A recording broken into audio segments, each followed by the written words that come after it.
Hey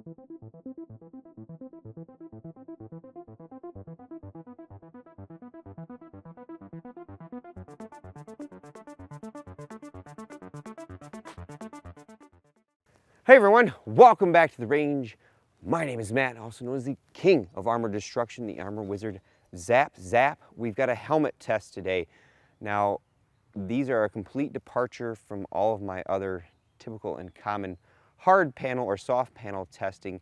Testing helmets is something that I may get into, and I may just test what I have at home and say that's enough. So I'm essentially looking for feedback from you all in the comments below. This particular helmet is from HWin. This is their Kevlar or Aramid fiber helmet. We tested their ultra high molecular weight polyethylene helmet a little while ago. It did fairly well, so they sent over the Aramid helmet for us to demo as well. This Aramid helmet weighs 3 pounds, 7.5 ounces. I do believe the size is large. Now, like I said, I'm here to do the ballistic side of the helmet testing. I'm not here to really review the suspension system or the different comfort levels or the attachment points. This particular helmet has our night vision mount up front. We've got our side rails for accessories, various Velcro, a standard chin strap. We've got the adjustment thing in the back here for tightening the helmet. So I'm mainly here just to see how many types of bullets I can poke through it.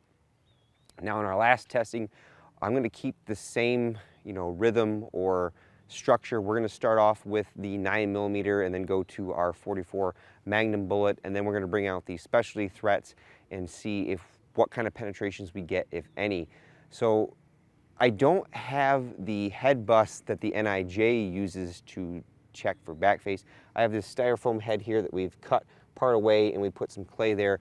So we're just going to see a general representation of backface. You should have, I think, under 25mm for helmet testing. For hard panels that go against your body, you're allowed up to 44. That's quite excessive for a headshot. So we should see under 25mm. I would say the lesser the better. Obviously, real world, someone shooting you at contact distance with a 44 Magnum is not going to happen. We're going to try to maintain shooting at 0 degrees, 10 to 12 feet. We have our Pro Pal Digital DLX. We have a spreadsheet that we'll have here at the beginning that we're going to list all the threats that we're going to shoot at it. In the end, we'll fill them out and mark any of our penetrations. And then the last video, we actually cut the helmet in half. I think we'll continue to do that unless you guys think that's not worth our time. Again, always looking for feedback to better these testings and leave us comments below. In full transparency, Richard sent over these helmets to demo with no strings attached. We're going to start off our helmet test with 9mm, then we're going to go to 44 Magnum, and then after that we're going to try to find a way to set the helmet on the table and take any shots that may penetrate, because I think what happened last time is I basically have destroyed my little helmet holder down there, and I don't want to do that. So we have L7A1 right here. This is a 124 grain full metal jacket. We've got our ARV9 PSA with a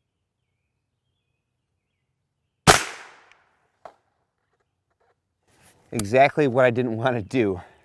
Our shot of 9mm was right where I wanted to be. The 44 mag will be the hard one. There should be no penetration from our pistol round right there. Our little foam has been beaten up a little bit, but this was smooth flat and it is cratered. So this is where, again, the clay is not to temperature. So we're going to see a representation of what backface could be. I'm going to go 14mm. I would say that's more than acceptable for a 9mm round. Again, 8 depending on how you measure it. I personally feel that helmets are there for fragmentation, mitigation, mounting your accessories to, and at range pistol rounds. If one were being shot at you,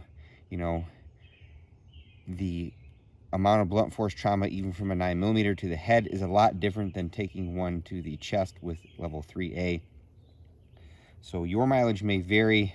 We've got our helmet flipped around and we're going to take our 44 mag shot. This is a 240 grain jacketed hollow core or semi-jacketed hollow core. The actual NIJ bullet has been long discontinued. This is a Sierra bullet. Now I can't get to the 1430 feet per second in a 44 mag, so I've used 429 Desert Eagle. This is essentially a bottlenecked 50 action express round.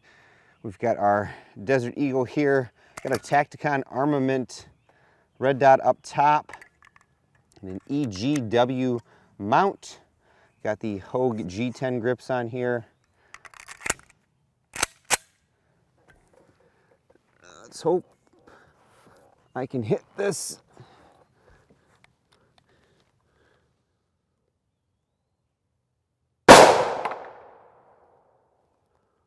.1408, we were about 28 feet per, or 22 feet per second under spec, but I think we're allowed plus or minus 30, and that helmet is hurting, folks. Well, our 44 mag shot was right where I wanted it to be. Hopefully we left enough of this helmet left for some specialty shots. I think we'll place those on the top. Now, this is kind of a falsehood here because the helmet took quite a blunt force hit there, but because I didn't have the clay in the right spot, we're not seeing any dimpling going on there. I probably could take another shot, and as long as I hit where I need to hit, I think we can do it.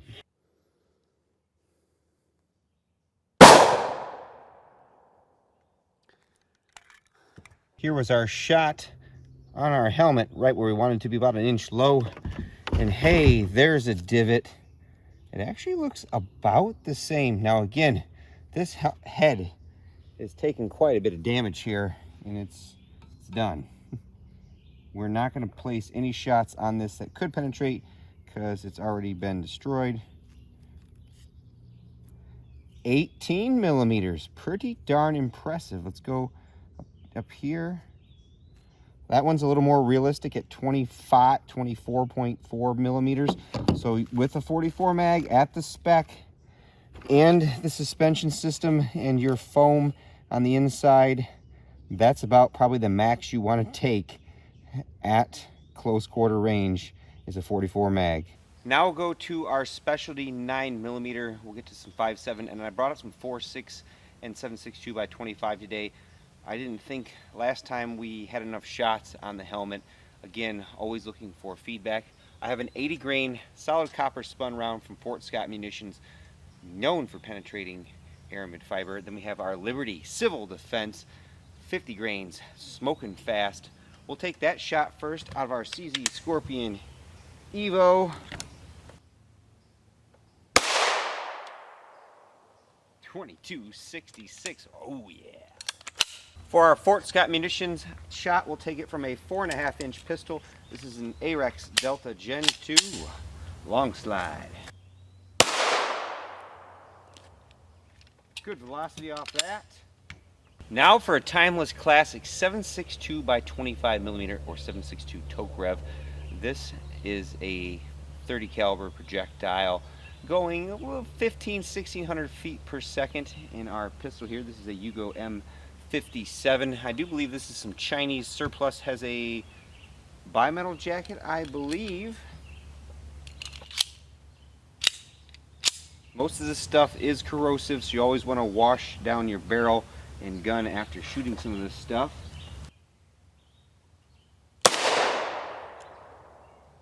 .1477, pretty good velocity. How about some 4.6 by 30mm? We got our CMMG 4.6 right here. Got a JK Armament rimfire kit on there. Cellular and below S&B 40 grain full metal jacket. I picked these up from Sam at SG Ammo a little while ago. These have a bimetal jacket. Same round penetrated in the Omni Protects panel.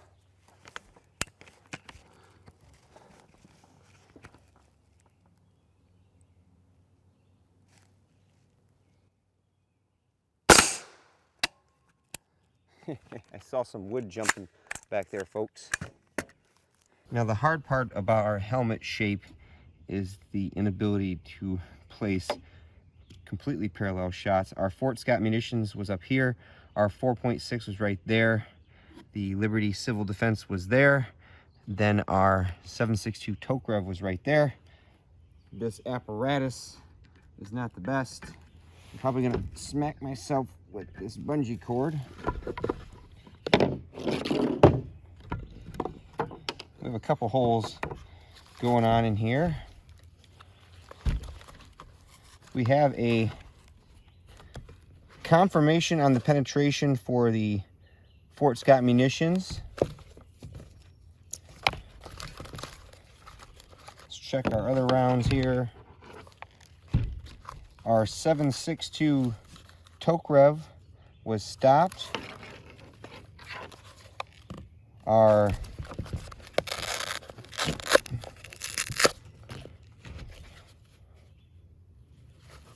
4.6 penetrated, but the Liberty Civil Defense did not. Impressive. I think we'll continue cutting these helmets in half, or towards the end for a tear down. We'll at least peel this layer out of the inside so we can see a little better. But 4.6 is pretty nasty. Good velocity out of that, like 5.7. Speaking of 5.7, let's move on to that. Now for my favorite caliber, 5.7 by 28 millimeter. We've got our Smith & Wesson M&P 5.7 right here. This has a 5-inch barrel. It's actually gas operated. We lose a little bit of velocity with this operating system versus our delayed blowback and the other 5.7 guns. Got a Crimson Trace Micro Rad Pro up top. Now for the bullets, a very interesting selection. We have Elite Ammunition's S4, that's a 28 grain OTM going super fast. We have Black Dragon Fang from Vanguard Outfitters. That's a 34 grain solid copper projectile. We have something I cooked up. This is M855 62 grain SS109 going around 1450 to 1500 feet per second. So that represents quite a bit of range on that round if it were fired from 5.56. And then we have the staple for 5.7 SS190. We'll take that shot last. The M855 shot third, Black Dragon Fang second, S4 first. Now this is gonna have to be on the money.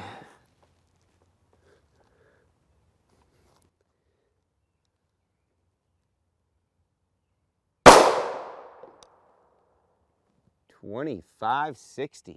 Woo!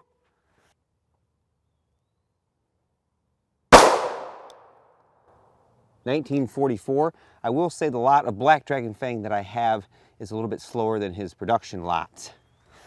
Our Black Dragon Fang was a little too high, so we'll shoot that again in a second. Now the M855.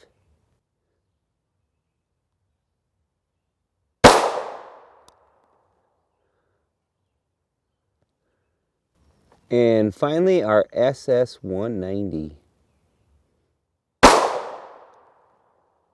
2053. That is Fiocchi made SS190 that one of my followers from Reddit sent me. Really good velocity off that 31 grain. So we'll aim a little bit lower this time. I think I got a good hit on that one. We'll take one more shot from the Black Dragon Fang.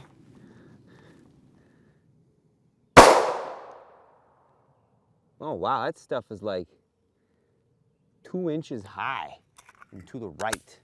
Well, we broke some of our cinder block behind it, so you know we had some penetrations. SS190 was like way up here. Not sure how that happened. So our shot of the M855, 5.7 was there. SS190 good shot was right there. Black Dragon Fang there. And right there. Our S4 was over here where I wanted it to be. Nice. Now again, this is going to be really hard to see because it's inside of a helmet, but our M855 penetrated, our Black Dragon Fang penetrated, SS190 most definitely penetrated. So because this is a Kevlar helmet, things with speed are no match for it. We will cut this apart when we get home and confirm any penetrations on it. But again, with Aramid Kevlar, it's known to be weak to speed, and you add bullet construction in there, and there's not a whole lot you can do. That M855 and 57 is very interesting. I'll put an annotation as to what range that would equal if fired out of a 20-inch or whatever AR in 5.56. I think that's about it for this helmet. It's really hard, again, for me to place shots on things. I really should maybe request more helmets, and then maybe just place, again, the 9 and the 44 on the sides, and then we do like a 2-inch shot pattern down the sides or something. I'm not sure. Off camera, while cleaning up, I fired 2 rounds of SS-197 at point blank range from our FNP S90 SBR, so 10.4 inch barrel. Shot number 1, and then shot number 2. As you can guess, with that VMAX, there is no penetration. There is a little bit of a dimple on each side there, but otherwise no penetration. I'll put them on the spreadsheet, denote an average velocity there, but I was cleaning up and I figured for you guys, why not? As with our helmet testing, we're continuing to do a tear down, so to speak, where essentially I just take a sawzall and cut these helmets in half. Again, always appreciate any comments below on whether you think I should continue doing this or not. There's not a whole lot to dissect on a helmet when you cut this in half. This is our, of course, Aramid or Kevlar fiber. I will say, compared to the polyethylene, that it still seems to hold its shape a little better than that particular material from HWin. We did confirm all of our penetrations, and we'll show those again in the closing spreadsheet. We did pull the 44 mag literally out of the first couple layers of our helmet, so it's pretty impressive. Our night vision mount up front is indeed aluminum. Other than that, I don't really know what else to show you guys. Again, leave a comment below if there's something else I can do to further any data points on this. And that's all she wrote, folks. Well, everyone, that wraps up another helmet testing over here at the range. I have quite a few more in the basement that I still need to do. As I mentioned various times in the video, any constructive criticism on how to better these demos for you all so you can take relevant information away from them, I'm more than welcome to it. I actually looked into getting the official NIJ testing head form that's made out of aluminum. There are only 2 companies that I found that make them. One was $3,000 from a Canadian company, and the other one was $5,000 from a Czech company, both of which are well outside of the realm of my affordability, unless there's any kind of sponsor who wants to drop that kind of coin on one. If you know anyone that does woodworking and would be interested in making them out of wood, definitely contact me. There's a basic rough sketch design of them that could easily be translated into probably someone who's good with a chainsaw. I feel our Aramid shell helmets offer a little better protection against blunt force trauma. However, they tend to be at a disadvantage when we start introducing more speed or bullet construction to these threat profiles. Again, in the grand scheme of things, I'm of the opinion that helmets are good for mounting all kinds of accessories too, especially night vision, from which I don't have yet, and or for bump protection and 9mm or small handgun calibers at range. I don't think we're there for high caliber rifle rounds at close quarter distance yet. With all that being said, it's time for me to get the heck out of here, but at the end of all my videos, I take a moment to thank all those who help make these possible, because there's a lot that goes into them. Number 1 is my Patreon and Subscribe Star fans. I have a link tree in the description below, various different ways to contact me if you have any follow-up questions, or if you're a retailer or manufacturer and you want me to demo your products. Or I also have affiliate links in there that help earn my channel some commission to buy bullets and things for testing these things. Number 2 is Richard over at HWin. Again, in full transparency, sent us that Aramid and the polyethylene helmet to test. with no strings attached. Enforcement 3 is you all for watching. Until next time, I'll catch you in the range.